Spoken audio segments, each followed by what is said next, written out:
Welcome to the Wealth Matters podcast, where investors come together to better understand how to build passive cash flow and create generational wealth without all the confusing mumbo-jumbo.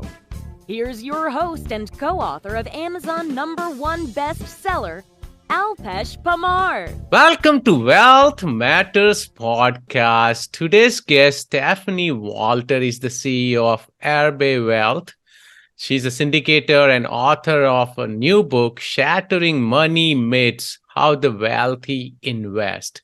She recently retired and sold her insurance agency of 16 years by following the key principles she teaches professionals to use. So welcome, Stephanie. Thank you. Thanks so much for having me. Absolutely. So let's get started. And as soon as we get started, we ask this question to every guest. Tell us something interesting or maybe funny about yourself. Interesting or funny. I am a native Coloradan, which is very rare in Colorado now because there's so many move-ins. Yes. And I'm your typical Colorado person. I'm following the Nuggets really closely in this playoff. Very to the finals, so I've been very excited about that. Oh yeah, that would be interesting. Yeah. No, this is great. So, and you, I was going through your bio and it mentioned that you had insurance agency for 16 years. And of course, this is an investment show. We talk about investing in alternative assets. Of course, real estate is the big part of it. So I'll ask you this. What was your first investment and how did it work out for you? My first investment, was a house that I purchased in 2004. And it was in an area of Denver that my real estate agent was very skeptical of. It was called Sloan's Lake at the time. And I just felt like I just felt like it was going to be a good investment. I felt like if Denver would grow, this area of town is super close to downtown Denver, like 5 minutes away. And I just felt like I had a good hunch about it. So just bought it and lived in it for a little bit of time and then got out of it and moved into my next investment. So it's kind of hard to go wrong there. But know that property I sold, and I think it was in 2020, and it had more than doubled. Of course, by that time.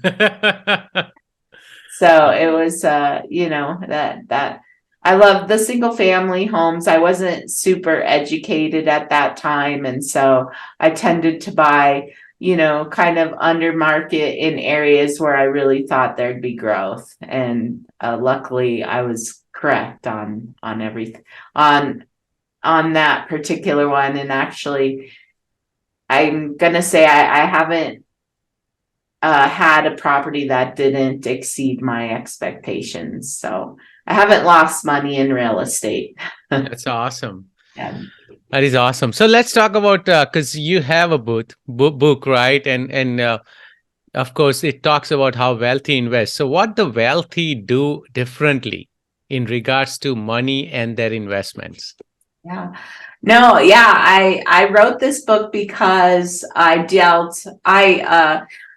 had moved into syndication and my partner was excellent at finding the deals and I needed to raise money. So as a result, I ended up having a lot of really great relationships with wealthy people, that would open up their financial knowledge to me. And so I did notice right away that they were doing things that were differently than even I was doing. And I think the first simplest part, I say simple, but it's difficult for people, is the mindset of a wealthy person.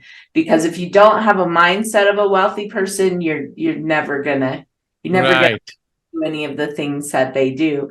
So the mindset of a wealthy person is very different than even, like I said, myself at that time. I was like 99% of the people out there believing that you needed to accumulate. I just had an accumulation view of money. I'm just going to accumulate. Some of it would be in my control. Most people have a 401k where they're accumulating the money. I was doing the same philosophy, but I was buying real estate and thinking I'll just, even though I'm not cash flowing a lot here, I'm just going to hold on to it because it's going to appreciate. In 30 years, it's going to be paid off, and then I'll be able to retire. So that's sort of the mindset of accumulation, which is completely different than a wealthy person. Their mindset is utilization. So they're using their money at all times. I use a kind of try to direct people into thinking that they view their money as their employee. What are you doing for me right now? And they're investing in things that provide cash flow to them almost all the time. But they have a lot of power. They have a lot of control because they know what they're investing in. They do their due diligence. But the goal, they always have a goal going into it, which is what is my money doing for me? And sometimes the more savvy, wealthy investors have their money moving at a much faster rate and possibly being invested in two things at the same time, which increases the velocity of their money. Right. No, that totally makes sense. And that's what I have been seeing as well. So let's talk about the book. What are some of the money myths you discuss in your book?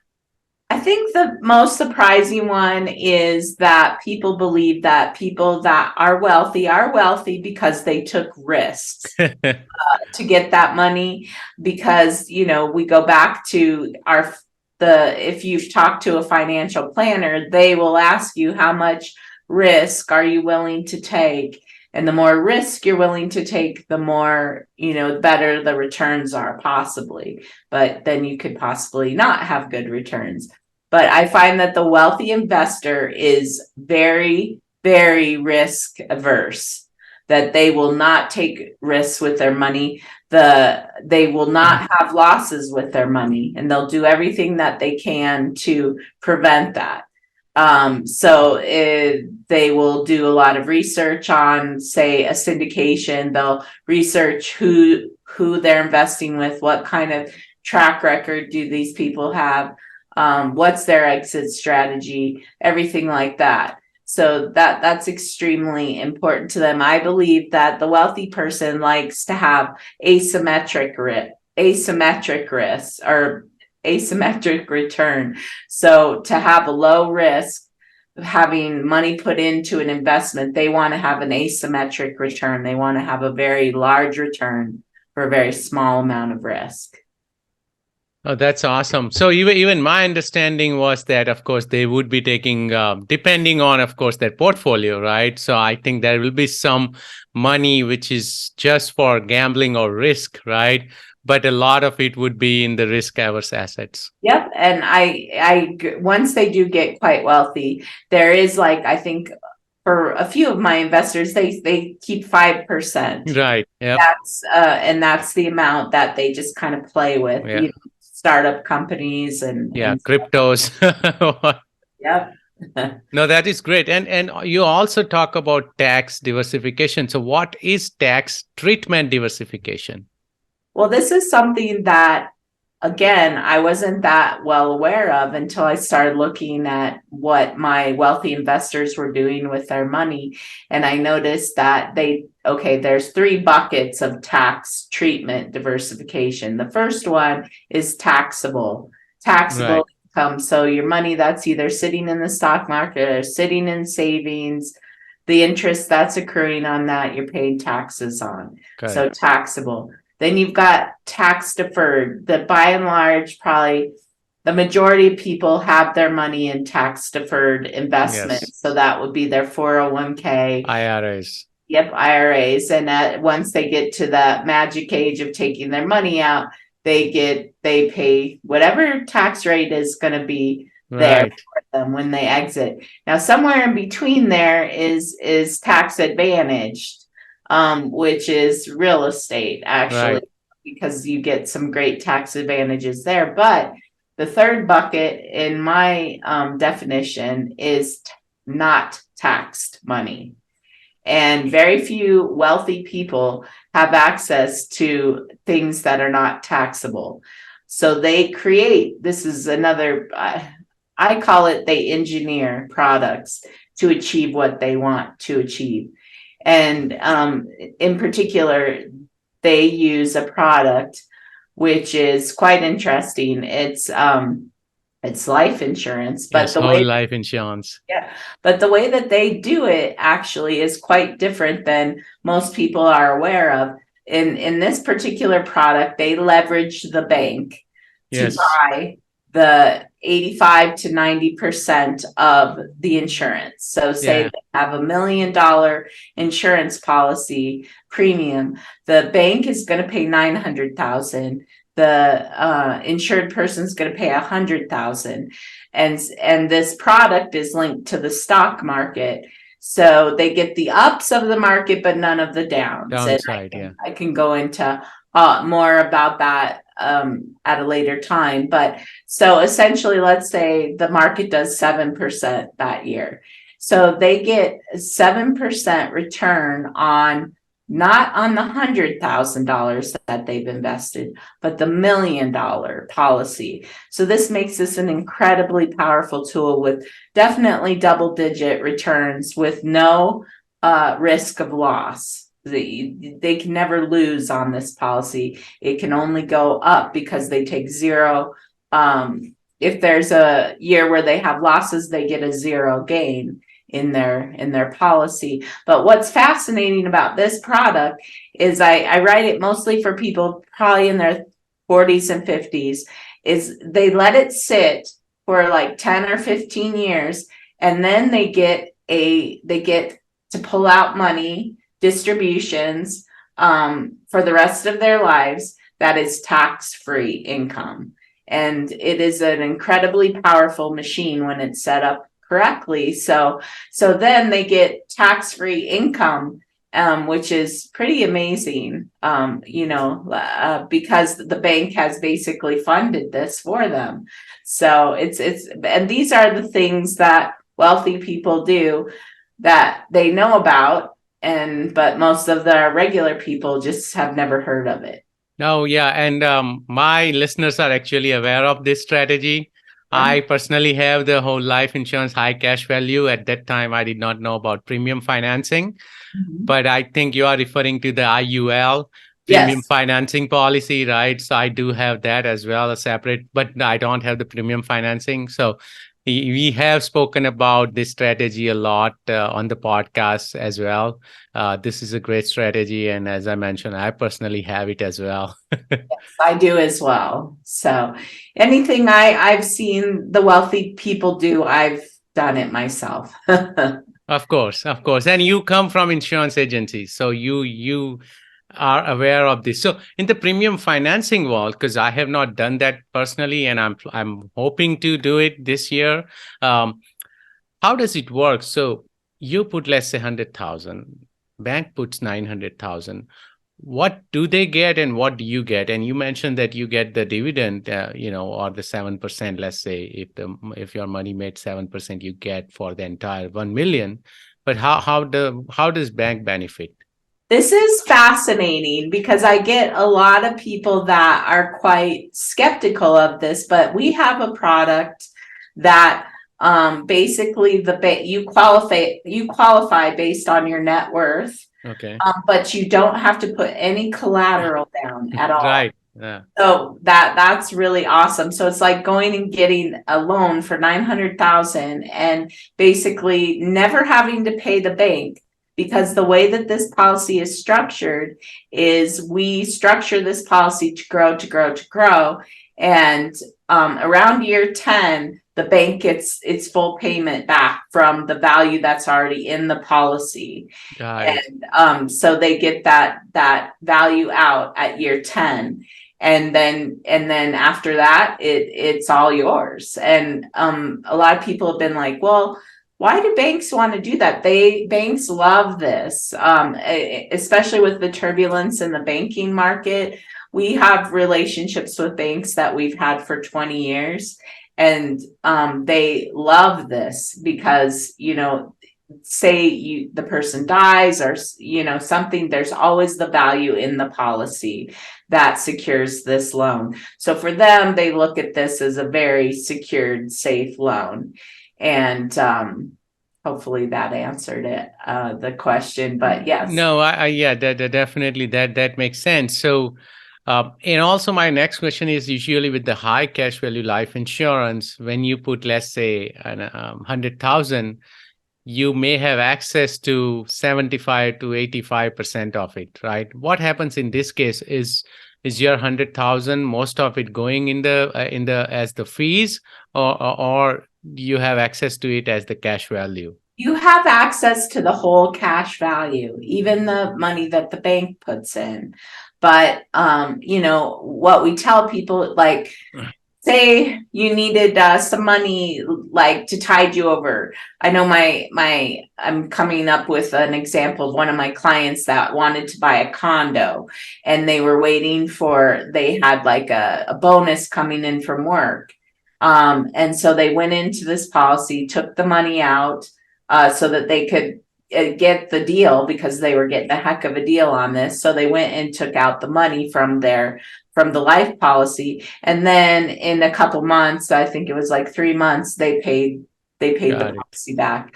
But usually this is like, it's a machine. So it's really designed to kind of set it and leave it for that 10-year period of time. But there certainly is access, as easy as the whole life, to pull money out.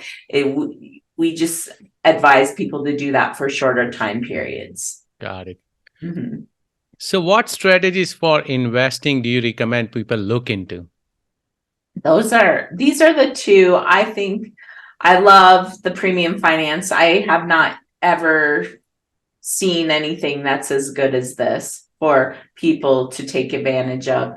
I love syndications. I've invested in a lot of syndications. I love the tax benefits that come from those. I also tell people to not be not wary, but so negative towards insurance companies, because they offer a lot of really amazing products. They are complicated. Some of them can be complicated. Maybe that's what turns people off. Yes. But they're like, even annuities, like, they get a bad rap, but there are some amazing annuities that are out there and available that give people lifetime income. And for really, not a lot of money up front. And so you just have to find the right one for your particular strategy. But I think all these things, possibly a premium finance, if you can qualify for it. If you can't qualify for it, you can go into an IUL or a whole life policy. And once that policy becomes, has enough money in it, or or you get the net worth that's required of this policy, you can roll that money over into a premium finance life insurance policy. But annuities, I think they all have their place, and they're outside of the 401k.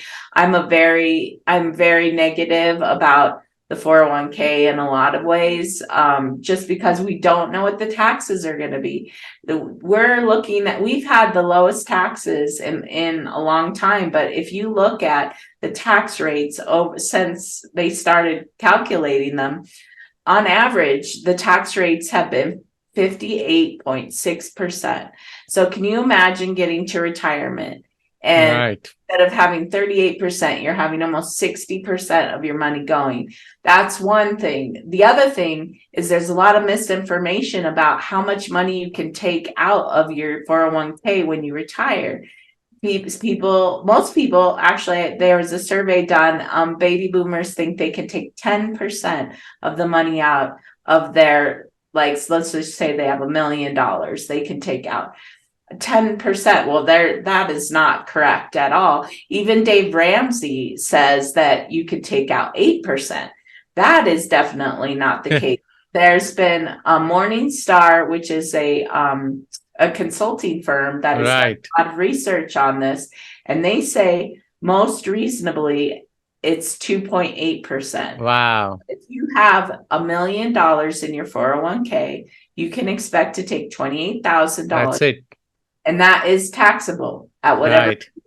So these are why I want to make people aware of them so that they can plan, because even in your 40s and 50s, even 60s, quite honestly, you can still make changes that will be very impactful to your retirement. And I totally agree. So I think 401k and IRAs and any kind of this retirement plans are basically kicking the can down the road, right? And the second thing is, which I have heard from Robert Kiyosaki, I'm stealing the quote, is that why do you want to think that you would retire poor? Why would you not want to retire wealthy? Or, right? That should be the goal. I don't want to have lower tax brackets than what I have right now. I would prefer to have the same kind of income when I retire as well from all of my investments, right? So the goal should be how I can pay. I don't have to pay any tax, instead of trying to kick the can down the road, and then after 20-30 years, whenever the time comes, and you got to pay all those taxes on the investment which has grown maybe 10 times or whatnot, right? Yeah, exactly. Yeah, it's something that has been relatively recent. Since the 80s, the 401k came out. If you do any research, if you like to look into history, it was never meant to be people's sole retirement source. But that's what we forget about. No, that makes sense, right? And before, there were pension plans which got removed, right? So I think 401k was just supplementary with pension plans or complementing pension plans, but they are gone, and people rely on 401k now. Now, this is great. Thank you so much for sharing all the golden nuggets. Are you ready for fire round? I am. Would you be changing business or investment strategy because of the current environment, right? We are in inflationary environment. Inflation is going down, and then recession is around the corner.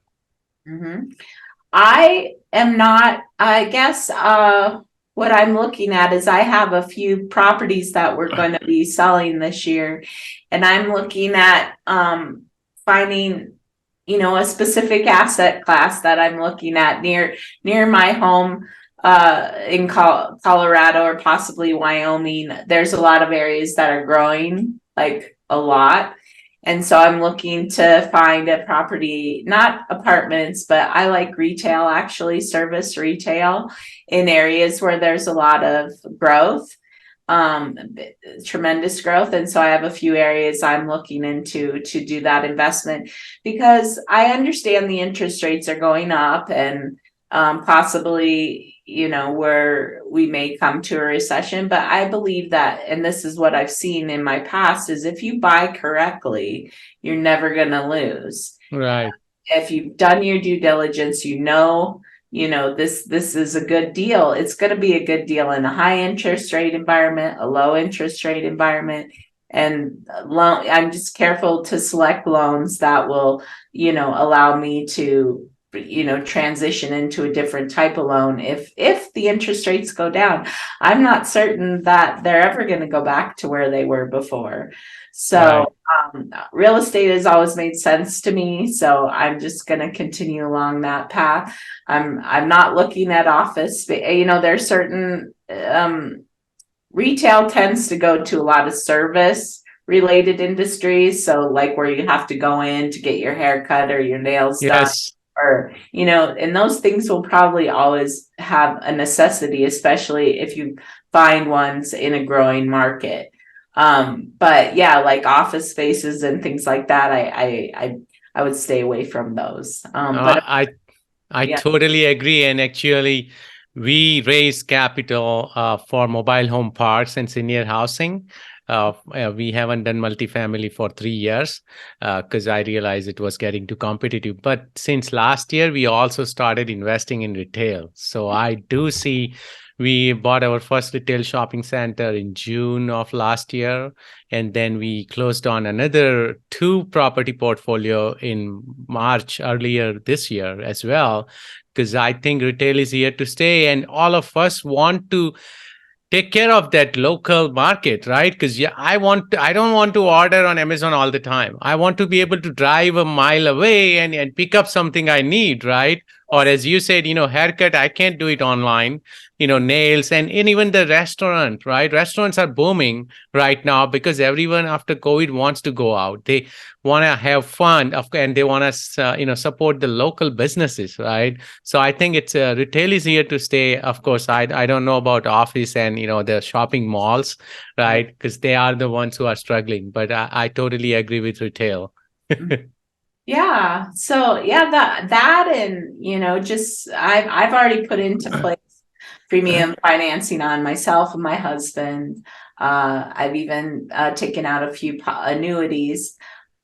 So yeah, I feel like I'm diversifying. I have a small part of our portfolio is in a 401k that my husband, he works a regular job. So I'm not opposed to the 401k. I'm just saying it should be one part of your investment, and you should know like we've transitioned in his 401k to be investing in index funds and not in the mutual funds, because there, as we all know, that it's like 96%, the index beats the mutual fund. Right. It's 96% of the time. So, and it has very low fees. So as long as someone's very, again, takes ownership of their investments and understands that we need to lower the fees and possibly move over to index funds, I think it's a fine strategy to have for part of your money, but not all of it.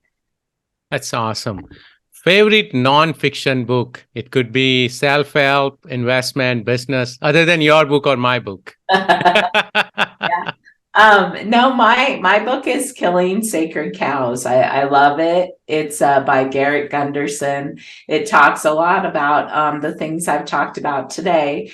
It's a philosophy book about how we view money and Yes. why letting the financial industry take your money and take ownership of your own money is a bad thing. And so I like that book.